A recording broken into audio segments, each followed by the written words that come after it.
guys, back at Franklin Cycles here. Wanted to show you a little bit of the progression of what was going on with the Cr125 1975. This is the triple clamps, right, where the forks go through. So it's been polished, primed, painted, all that sort of stuff, so it's looking much better. Cylinder, been cleaned up, been repainted, and all that there, so I'll just have to clean up the surfaces and all that for the gaskets. That'll be put back together soon. I still got to do the bases and all that for it. The before and after effect of the rear shock, you can see them here. So, and what's cool with these shocks here is that they can completely come apart, not like the other models that are basically one piece. So you can take the whole thing apart, change the fluids inside and all that, which is really, really cool.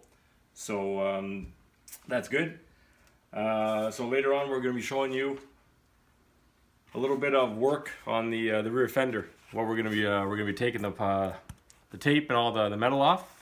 It's been pop riveted, it's been cracked, all that there. So I want to try and keep it. So what we're going to do is we're going to use a soldering gun and we're going to melt the plastic together. So it should we'll see what the outcome is when I'm finished with that. The exterior has to be cleaner, so the underneath doesn't really matter, but these will be painted later on and all that. But for today, I want to show you on how I fix up the plastic on it there. So stay tuned. Hey guys, all right. So my son's gonna be giving me a hand on this here. So he's gonna remove the tape and the wire from the fender, and then we'll see what it's like underneath. And we'll, that's it, just pull on that. And then from after that, we'll see how far or how long it'll take to remove the other tin and all that off of it. So, and then we'll get a closer picture, a closer video of fixing up the rear fender with with melting it. Just cut it. No, just cut it. It's all good. There you go. So.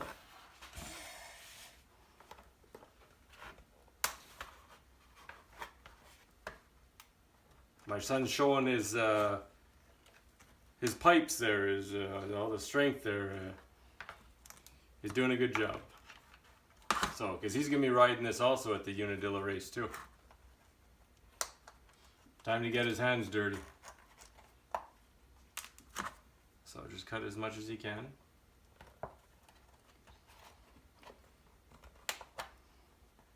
So the guy did a good job of damaging the rear fender. We cleaned it up a little bit there underneath.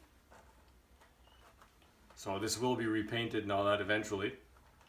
But have to fix all the cracks and all that first. It's not coming out properly. Well, just cut it.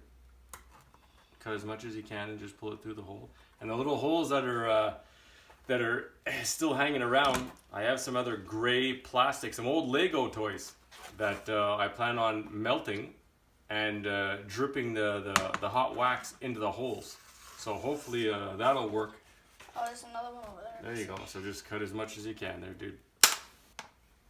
So Don't if you break can't, the plastic. that's it. So if you can't get it from that side, try it from the other. There you go.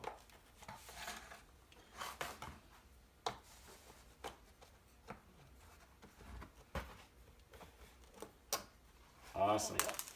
There's that. Just So, the other. Just these reds. That's it. So that'll be taken off later on. So that's it. So we're gonna be probably putting this a little bit on time lapse for a bit. But that's it. We'll show you what's going on.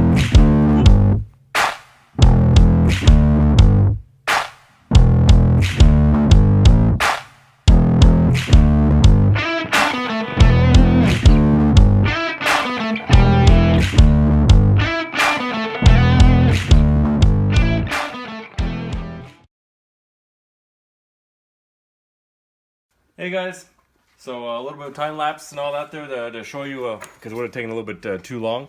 The complete fender is not done, but what I basically do is use a different type of tip on the soldering iron, and once it's really, really hot, well, I don't just slide it across the crack. I push into the plastic all right, and try and hold the plastic together. So that way there it really bonds well together. So this was a pretty bad crack, so I did as much as I could here. Now the outside is still pretty messed up. So we're gonna do more of the inside, and then the outside I'll probably try and just smooth it over.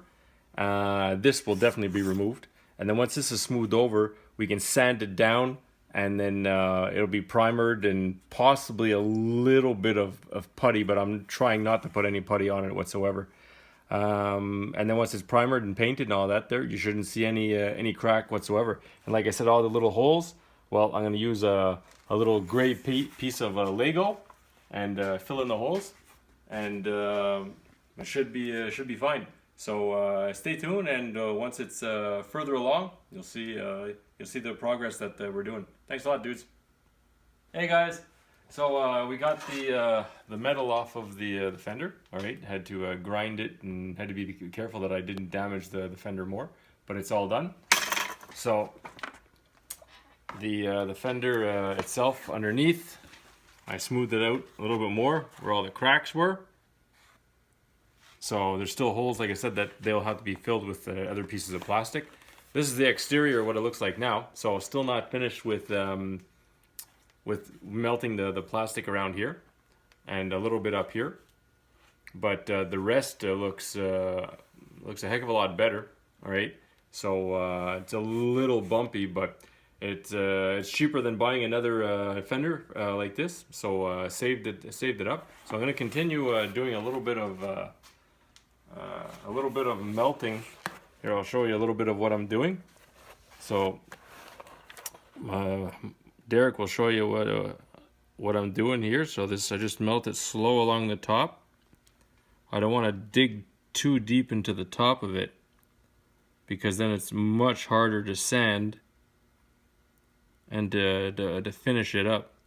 So the underneath isn't quite as bad. So the underneath you can go a little bit deeper into the plastic, but at least the top you try and smooth it out and then just sand it.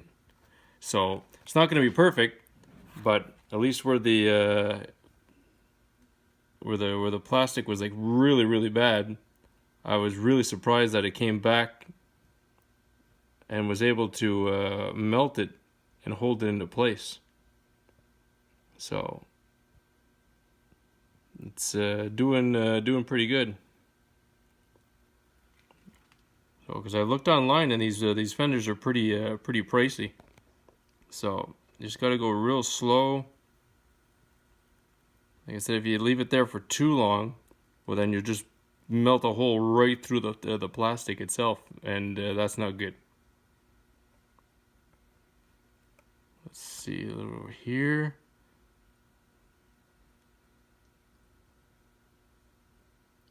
So that looks pretty good. Just gonna check on the inside here. See the inside, I'll show you. When you melt this, I go deeper into it. You see I push into the plastic. So that way there, the plastic melts into one piece. You can smooth it over a little bit afterwards, but the initial heating of it, you have to push back into the plastic and melt it and like push it all back together.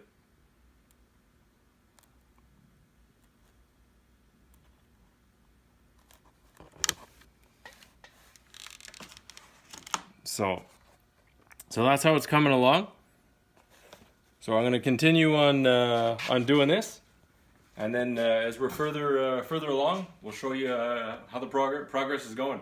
So see you later, dudes. Hey guys, it's Derek from Franklin Cycles here. I'm going to be showing you my way of how to clean the rear wheel of the Cr125.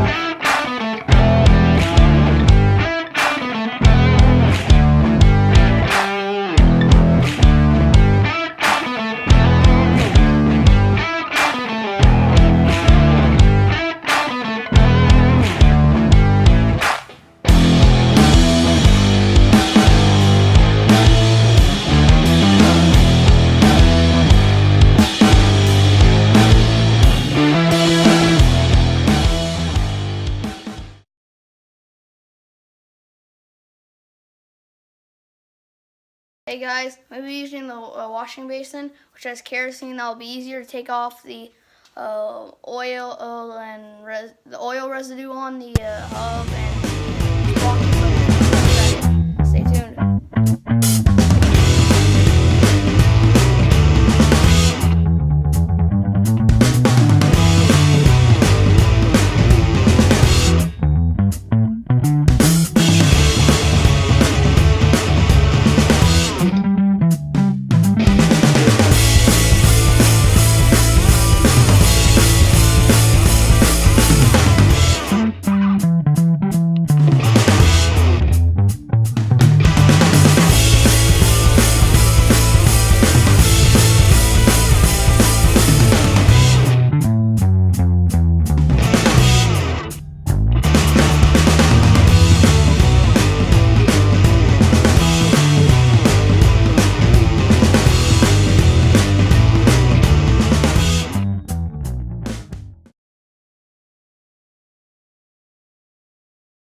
Hey guys, well, we just came back with the sprocket.